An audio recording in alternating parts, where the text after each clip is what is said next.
studio à Paris, Albert Cohen, qui est chauffeur de taxi, qui a manifesté aujourd'hui. Bonsoir, merci d'être là. Pourquoi est-ce que vous êtes autant en colère quand on voit les images? On s'aperçoit vraiment qu'il y a une vraie colère chez les chauffeurs de taxi.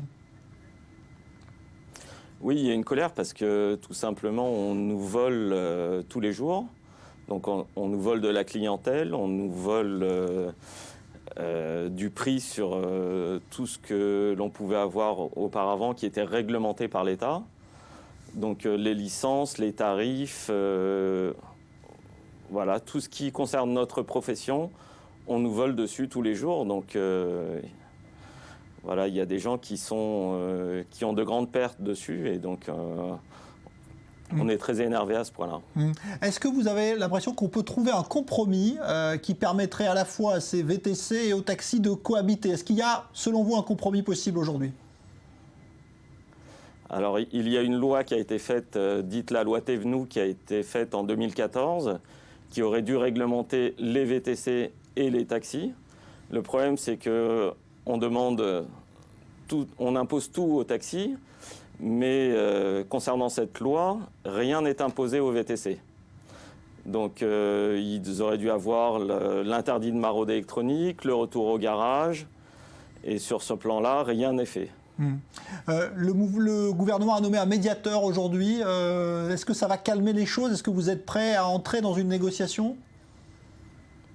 Alors non, pas du tout, parce que depuis le temps, ça aurait dû être fait auparavant. Donc on ne va pas avoir encore un médiateur pour attendre encore 3 mois ou 4 mois de médiation. La médiation a déjà été faite auparavant, la loi a déjà été faite auparavant. Donc c'est au gouvernement d'assumer et de faire respecter les lois. Uber proposait il y a quelques jours de vous associer finalement à sa plateforme, ce qui se passe d'ailleurs dans d'autres pays. Est-ce que vous seriez prêt à l'accepter? Alors, je pense que c'est tout à fait une utopie de la part de Uber.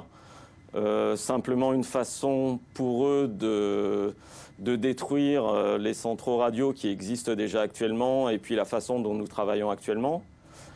Parce que si on va se mettre à travailler pour Uber du jour au lendemain, avec les VTC, il suffit qu'au bout de quelques temps, ils nous fassent comme ils ont fait avec les chauffeurs VTC actuellement.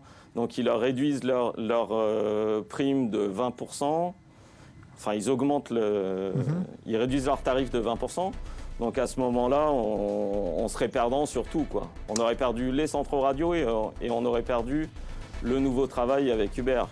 Donc c'est tout à fait inadmissible et vraiment honteux de leur part. Merci pour ce témoignage, Albert Cohen. Je rappelle que vous êtes chauffeur de taxi à Paris.